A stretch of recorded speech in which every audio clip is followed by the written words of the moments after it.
Kalau saya membuka dengan cerita intelijen, banyak yang suka nggak ya? Kalau kita membuka cerita tentang dunia shadow, banyak nggak yang tertarik? Apa yang terjadi kalau ada pejabat negara ternyata adalah intelijen negara lain? Apa yang Indonesia bisa lakukan? Memang bahaya intel asing itu. Tugas intelijen itu apa? Spying? Atau ada yang lebih besar dari itu? Bahayakah di masa kampanye politik seperti ini, tim ses capres ternyata kemasukan agen asing?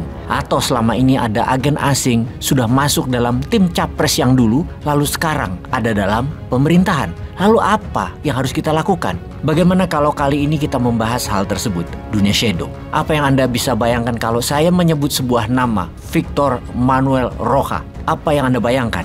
Tidak ada, tidak kenal. Ia adalah seorang warga negara Amerika, lahir di Kolombia, Amerika Latin, kemudian tumbuh besar di kota New York. Rocha melanjutkan kuliah di Georgetown University, kemudian masternya di Harvard dan University of Yale, semuanya Ivy League kampus orang pintarnya Amerika. Rocha adalah salah satu member National Security Council yang menangani masalah Kuba, pernah ke Havana. Dia juga menjadi chief eksekutif untuk misi yang sama, keamanan negara Amerika di Argentina. Kemudian Rocha juga merupakan duta besar Amerika untuk Bolivia dari tahun 2000 hingga tahun 2002. Dalam perpolitikan dia adalah MAGA style Republican. Kita jelaskan sedikit. MAGA adalah Make America Great Again, di mana pandangan politik MAGA adalah America First, America Centris. Adalah misi dari Partai Republik garis keras, dan Manuel Rocha salah satu penganutnya. Tentunya dia pendukung Trump Presiden Amerika ke-45 dan Ronald Reagan Presiden Amerika ke-40. Karena keduanya, yaitu Trump dan Reagan adalah MAGA. Pertama kali yang menggunakan Make America Great Again adalah Presiden Ronald Reagan. MAGA style Republican adalah versinya New Mind kalau di Indonesia, yang mendukung MIGA, Make Indonesia Great Again, yang akan menjadikan Indonesia pemimpin di negara selatan Katulistiwa lagi, yang menjadikan negara maritim terkuat di dunia, tentunya di dunia belahan selatan, yang sejak ribuan tahun Indonesia memang raja laut, pengendali dunia selatan.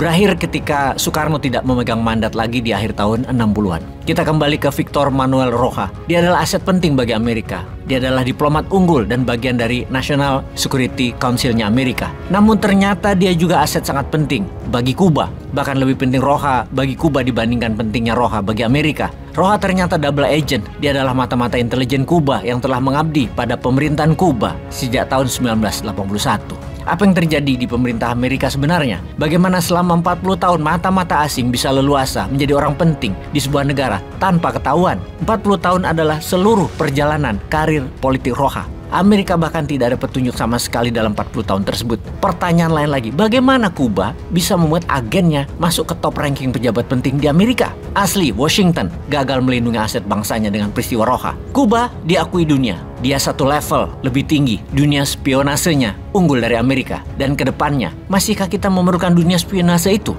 Kita bertanya lagi, seberapa besar jaringan spionase Kuba? Apakah benar di belakangnya adalah Rusia? Ini gila ya, Rusia itu sudah punya proxy army Wagner, punya proxy spy lagi. Oke, kita hentikan dulu informasi spy asing tersebut. Kita ke sebuah negara, Wakanda. Coba sekarang kita mereview apa yang telah terjadi di Wakanda. Jadi curiga sama pejabat yang menguntungkan kepentingan asing. Kok bisa dapat tax holiday? Kok bisa masuk dengan seluruh orang impor, uang impor, bahkan bahan baku dibawa keluar tanpa tahu berapa besar jumlahnya yang dikeduk. Semua bisa dibawa keluar. Angkatan Laut negara saja tak bisa apa-apa. Perampokan atas kekayaan nasional itu demikian dahsyatnya. Itu kalau bukan agen asing, tidak mungkin rasanya ada manusia NKRI yang tega menjual kekayaan tanah air, kekayaan alam Nusantara untuk disikat habis tanpa belas kasihan, menyisakan sedikit buat anak cucu. Mungkinkah dia bukan agen asing? Lalu, kalau bukan agen asing, manusia seperti apa mereka itu? Coba kita bayangkan kalau dalam sebuah masa pemerintahan ada pejabat yang membuat bangkrut BUMN dengan total hutang mencapai 5.000 triliun rupiah. Kemudian membuat negara berhutang hingga lebih dari 8.000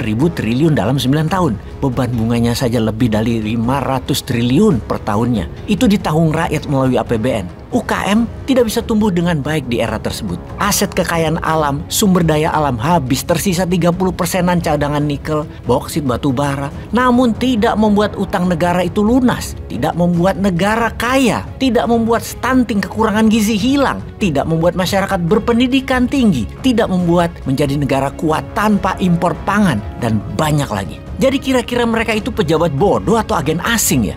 Menurut Ngana apa, Jo? Peace.